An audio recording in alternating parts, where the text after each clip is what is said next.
Hello tout le monde, alors aujourd'hui une petite vidéo de présentation de différents altcoins sur lesquels je vais investir en 2018. Alors cette vidéo elle n'est pas répétitive avec celle que j'ai fait le mois passé qui concernait mon top 5 des cryptos sur lesquels à investir en 2018. Et pour cause, cette vidéo-ci, elle se concentre davantage sur des cryptos qui se situent en dehors du top 30. Donc ce sont des cryptos qui ont un peu moins de visibilité, mais qui néanmoins ont quand même un potentiel qui est assez fort et aussi des projets très intéressants. Alors, dans tous les cas, il faut que vous vous rappeliez que ceci, ce n'est qu'un avis personnel, ce ne sont nullement des conseils financiers et je pense qu'une fois que je vais commencer à présenter ces cryptos, vous allez comprendre pourquoi je dis que ceci, c'est véritablement un avis personnel. Si ces cryptos, elles me plaisent, c'est vraiment parce que personnellement, je trouve qu'elles sont intéressantes. En ce qui vous concerne, peut-être qu'elles ne vous intéresseront pas et selon votre propre profil, il y aura peut-être d'autres cryptos qui vous intéresseront. Et dans tous les cas, si vous voulez investir sur des cryptos à long terme, n'oubliez pas de faire vos propres recherches. Alors avant d'investir sur une crypto, je pense qu'il est bon de se poser quelques questions. Moi j'ai écrit ici 5 petites questions. Si un projet qui vous intéresse ne répond pas positivement à chacune de ces questions, ce n'est pas grave. L'important je pense c'est que le projet réponde on va dire à au moins 3 questions sur l'ensemble. Donc la première question c'est quel est le projet de la crypto? Ce projet est-ce qu'il résout un problème existant? Quelle est la team derrière? Depuis combien de temps ce projet existe-t-il? Et enfin, sous le 5e point, j'ai regroupé différentes petites questions. Quelle est la roadmap? Sont-ils transparents? Quel est le langage code utilisé? Est-il fiable? Et quel est le visuel? Ça, c'était pour les petites questions à vous poser avant d'investir sur les cryptos. Alors, dans cette vidéo, je vais présenter 5 altcoins et il y aura une deuxième vidéo dans laquelle je présenterai 5 altcoins encore. Je ne tiens pas à faire une vidéo de 40 minutes, c'est pour ça que je vous fais une présentation en 2 fois. Après, au cours de l'année, selon les projets que je vais découvrir et selon ce que je trouve intéressant, il n'est pas impossible que je fasse encore une vidéo à ce sujet. Alors, la première crypto que je veux présenter ici, c'est Huobi. Huobi, c'est un coin chinois développé par une société chinoise qui s'appelle Walimai et qui se sert du Huobi comme moyen de paiement. Ils ont la particularité avec Huobi et la blockchain d'avoir développé une crypto de tracking concentrée sur les produits de consommation, notamment les produits pour bébés. Et aussi dernièrement, aussi l'alcool et les médicaments. Alors comment est-ce que ça marche? Eh bien simplement avec leur app, on peut acheter directement des produits et sur chaque produit, il y a un label qui est apposé. C'est un label qui utilise la technologie RFID combinée avec la technologie de la blockchain, donc c'est véritablement très sûr et si on essaye de décoller ce label, eh ben, le code se rompt et il devient illisible. Du coup, les acheteurs, avant d'acheter, eh ben, ils peuvent vérifier la provenance du produit et vérifier s'il s'agit d'une contrefaçon ou non. Pour ce faire, il leur suffit simplement d'apposer le téléphone sur le label RFID ou bien de scanner le QR code et à partir de là, ils peuvent vérifier la provenance du produit. Alors à quoi ça sert, vous allez me dire? Eh ben, on prend l'exemple ici, par exemple en 2018 du scandale du lait en poudre où il y a eu 6 nouveau-nés qui ont été intoxiqués et qui sont morts, 54 000 enfants qui ont été hospitalisés et 300 000 victimes. Il faut savoir qu'en Chine, dans ce cas-là, on parle véritablement du marché chinois, il y a un véritable problème avec les contrefaçons et je ne parle pas forcément des Nike ou des sacs Gucci, mais véritablement de toutes sortes de produits. Et depuis ce scandale, les consommateurs chinois ont véritablement perdu confiance dans les produits qu'ils achètent. C'est pour ça qu'aujourd'hui, il y a énormément de gens qui achètent directement des produits importés, notamment venant d'Australie. Mais même lorsqu'il s'agit de produits importés, eh ben, il est très difficile d'en connaître la provenance. Et à ce niveau-là, eh ben, Huobi propose véritablement une solution. Qui plus est, par rapport à l'alcool, eh ben, il existe aussi un problème d'alcool, de faux alcool, et ce genre de label permettrait tout à fait de vérifier la provenance d'un produit et donc son niveau de sécurité. Parce qu'il faut savoir par exemple qu'entre l'éthanol et le méthanol, il y a juste une petite molécule de différence. Le méthanol, eh ben oui, ça peut vous rendre bourré comme l'éthanol, néanmoins ça peut vous rendre aveugle aussi. Donc c'est véritablement très dangereux et à ce niveau-là, je pense qu'en Chine, il y a une demande.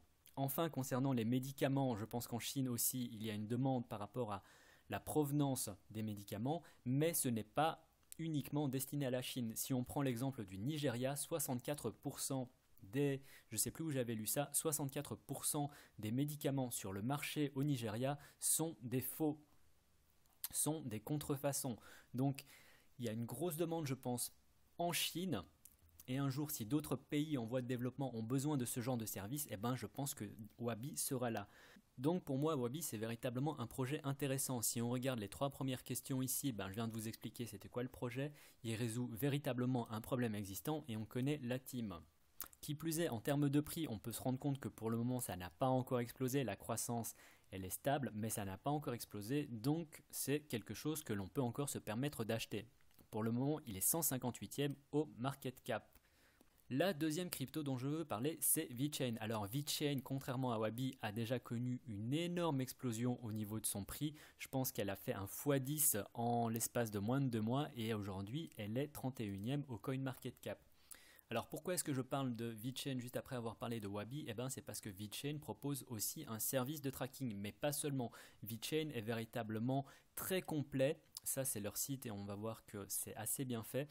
Donc VeChain propose un projet beaucoup plus complet que Wabi en un certain sens parce qu'il propose donc du tracking sur tout ce qui est alcool, produits de luxe et automobile. Alors en fonction des partenariats qu'ils vont annoncer, je pense qu'ils ont, je ne suis pas sûr, il faut que je vérifie, un partenariat avec Louis Vuitton, ça peut véritablement encore les faire décoller.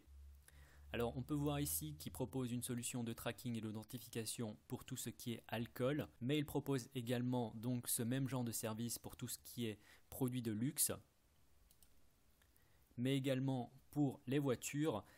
Et en dehors de ça, en fait, il s'occupe également de tout ce qui est commerce, agriculture, logistique de chaîne du froid et transport. Donc véritablement, c'est un très très gros projet, d'autant plus qu'ils ont déjà annoncé des partenariats avec certaines villes et certains gouvernements en Chine.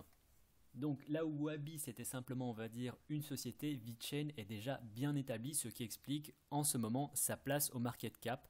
Il y a déjà des partenariats qui sont en cours et pas des petits partenariats. Et donc tout ça, ça fait que je suis assez bullish sur VeChain. Alors troisième crypto, c'est Power Ledger. Power Ledger, je pense que vous connaissez, j'en ai déjà parlé en fait dans mes vidéos auparavant, mais pas véritablement d'un point de vue fondamental, c'était davantage d'un point de vue technique.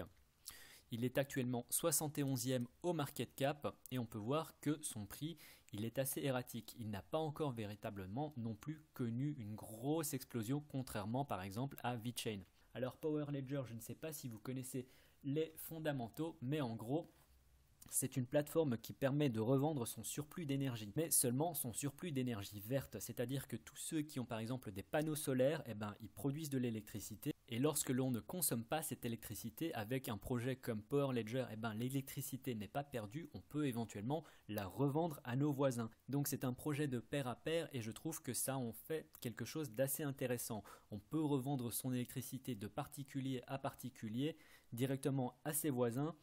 Ceci en vendant à un meilleur prix que le marché, et bien sûr ça va dans l'autre sens, c'est-à-dire que si vous avez des voisins du coup qui ont des panneaux solaires et qui veulent revendre leur surplus d'électricité parce que par exemple ils sont en vacances ou ils ne sont pas à la maison pour X raison, vous pouvez leur acheter directement l'électricité que eux ils produisent par rapport à leurs panneaux solaires, ou je ne sais pas s'ils ont peut-être une éolienne sur le toit par rapport à leur éolienne, mais surtout on se passe de grosses sociétés comme EDF. Et c'est ça que j'aime bien, c'est qu'il y a un petit côté disruptif, même si en soi pour que ce soit véritablement disruptif, il faudrait que ça se fasse à grosse échelle, mais du coup on peut se passer de grosses sociétés comme EDF par exemple.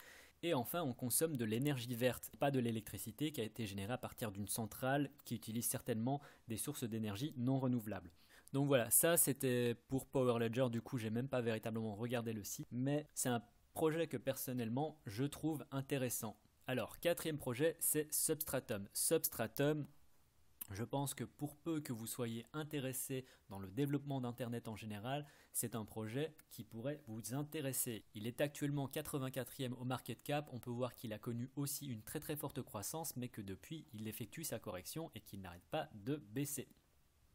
Alors Substratum, qu'est-ce que c'est ? C'est un projet de réseau open source qui permettrait aux utilisateurs de faire tourner des nodes sur leur PC en allouant une partie du CPU, de la bande passante ou de la RAM. Ceci dans le but de créer un espace Internet décentralisé. Alors comment est-ce que ça fonctionne ? Pour créer cet espace Internet décentralisé, il faut faire tourner une node sur son PC. Ce genre de node, on peut la faire tourner avec le programme qu'on a ici qui est compatible avec Internet Explorer, Safari, Chrome, Mozilla, etc. Et tout le monde peut faire tourner une node sur son PC ou son Mac du coup, même si on n'a pas de token Substratum. Et c'est ça qui est assez cool, c'est que du coup tout le monde peut être un hôte. Néanmoins, avoir des tokens Substratum lorsqu'on fait tourner la node, eh ben, ça permet d'avoir un retour plus intéressant parce que en faisant tourner des nodes, eh ben, on a un reward par heure en Substratum. C'est-à-dire que si on fait tourner la node sur son PC pendant X heures, eh ben, on aura X Substratum après avoir fait tourner son PC. On peut tout à fait aussi penser à ne pas éteindre son PC. Après, il faut voir si c'est rentable par rapport à la consommation d'électricité. Alors, le nombre de substratum que l'on peut gagner à l'heure dépend de plusieurs critères. Le premier critère, c'est en fonction du CPU, de la bande passante ou de la RAM que l'on alloue à la node. Ça me semble assez normal. La deuxième, c'est depuis combien de temps est-ce qu'on utilise le programme de Substratum. Donc, c'est-à-dire que les anciens gagneront plus que ceux qui viennent tout juste de s'inscrire. Mettons, dans 5 ans, le projet s'est bien développé, et bien ceux qui sont inscrits depuis 5 ans toucheront plus que ceux qui s'inscriront dans 5 ans. Ensuite, il y a la géographie, c'est-à-dire qu'on sait tous très bien que la Chine a ce qu'on appelle le grand firewall de Chine autour de la Chine et qu'il est très difficile pour les Chinois d'accéder par exemple à Facebook, Google ou encore YouTube. C'est la même chose pour l'Iran et donc ceux qui font tourner des nodes en Chine ou en Iran, eh ben, de par leur position géographique et des dangers entre guillemets qu'ils encourent, je dis entre guillemets parce que la node de Substratum est très sécurisée et qu'il est très difficile de savoir qui fait tourner quoi où. Donc en fonction de la géographie, eh ben, on a aussi un reward qui est plus important. Et enfin, la dernière chose, et c'est la moins négligeable de toutes, c'est le nombre de tokens qu'il y a au sein de la node. C'est-à-dire que si on a 100 000 tokens, eh ben, le reward sera beaucoup plus grand que si on n'a pas de tokens du tout. Ceci, ça sert également à Substratum de garder des tokens en hold et de faire en sorte qu'ils ne se traitent pas et donc ne perdent pas trop de valeur. Donc voilà, Substratum, ça permettrait de faire de l'argent en faisant tourner un programme sur son PC pendant qu'on dort, ou éventuellement pendant qu'on regarde un film ou autre. Et ceci tout en créant un internet plus libre et plus décentralisé. Donc voilà, ça c'était pour la présentation de Substratum. Et enfin, le cinquième et dernier projet, il s'agit de Ethos. Ethos est 68e au CoinMarketCap. Alors je ne sais pas si vous avez déjà entendu parler du projet, mais peut-être que vous avez déjà entendu parler de Bitcoins. Eh bien, Bitcoins et Ethos, c'est la même chose, c'est juste que Bitcoins a subi un rebranding et depuis s'appelle Ethos. On peut voir qu'en termes de prix, il a connu aussi une explosion des prix depuis la fin décembre. Il a quadruplé de prix, ceci en l'espace de moins d'une semaine, et en ce moment, il fait sa correction. Donc ça peut être éventuellement une bonne zone d'entrée. Alors Ethos, qu'est-ce que c'est du coup ? Ethos, c'est un projet très simple, on va dire, même si ce n'est pas simple à appliquer. Il s'agit d'un projet de wallet universel, un projet de wallet pour toutes les crypto-monnaies. Alors pour tous ceux qui sont intéressés dans l'univers des cryptos, et je pense que vous l'êtes tous autant que moi, ce genre de projet, c'est le genre de projet dont véritablement on a besoin. Alors je ne vais pas en parler plus que ça, je ne vais pas donner de détails parce que finalement Ethos ça peut se résumer très bien à ça, c'est un projet de wallet universel et rien que ça c'est assez gros. Alors pour la team, le CEO et founder de Ethos, il s'agit de Shingo Lavin. Alors comme ça, avec sa tête de gamin de 19 ans, ça vous dit peut-être pas grand chose, mais ce type c'est un génie et c'est un expert des cryptos reconnu mondialement. Donc en ce qui concerne la team, eh ben Ethos véritablement, je suis assez bullish.